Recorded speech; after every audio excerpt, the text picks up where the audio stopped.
Hi, my name is Alex Simpson. I'm here to talk about minimum wage today. And I want to talk about it. The first thing I want to take is my standpoint on should minimum wage be raised or not. And I think it's no. I don't think minimum wage should be raised because I feel like minimum wage is a good, it's a good set point right now for our economy. People want to talk about how minimum wage is, they want more money out of it, but I feel like if you what happens is they did a study on it. If you raise minimum wage in the articles of characteristics of minimum wage workers, is you're actually going to lose jobs in our economy. And losing jobs actually affects the economy really bad because then people are out of jobs and then poverty rate rises up and then more people are dependent on it's just a huge, long deal that's not going to turn out well at all for our economy at all. Another deal I want to talk about is I don't see any positives of raising minimum wage at all. I mean, you get paid more. I mean, that's great, I guess, but then some companies can't afford to have minimum wage, raised up to $12, $15 an hour. Like, $7.25, sometimes that's the only thing that, our, companies can afford at this very moment.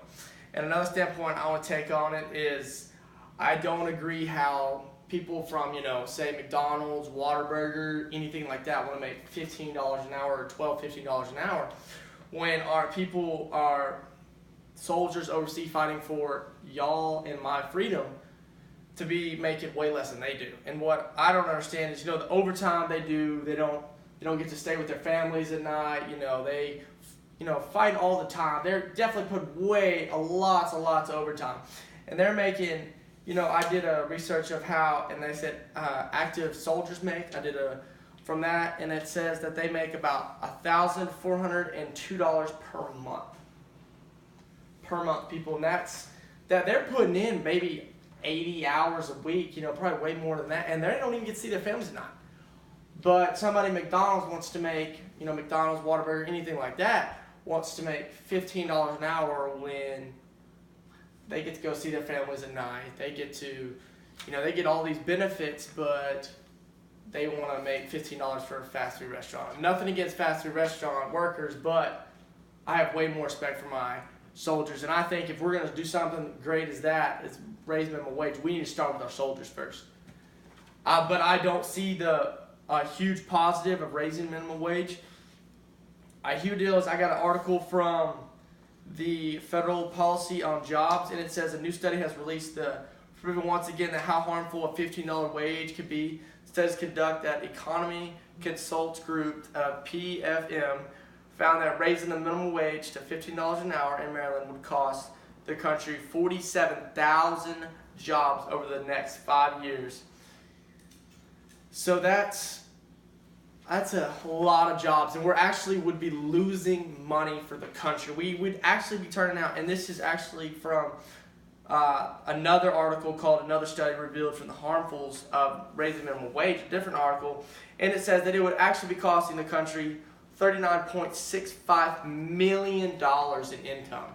That's coming out of your country, and once there's more poverty goes up, taxes go up, more people are paying taxes, and then we can't afford stuff. Some companies go out. It's going to be huge, what I call the marble effect. The dominoes effect is what I call it. It's just a ton of stuff coming down. And then a lot of people talk about it is our President Donald Trump, is they actually asked him, because he's a businessman. He's not a politician. He's a businessman. They asked him, what is your take on minimum wage? And I got it from an article in the Federal Policy on Jobs. I have Mr. Donald Trump talking about it. They had an interview with him talking about minimum wage does he think it needs to be raised? And he says, word for word, no. He says, word for word, no, it does not need to be raised. Our economy cannot afford this because, we'll have a huge job crash. And that's, I feel like if our president, which is a multi-billion dollar, businessman, thinks that we should do that, I should back him 100%. And that is my take on minimum wage, and that it should definitely not be the conversation for any time in the future.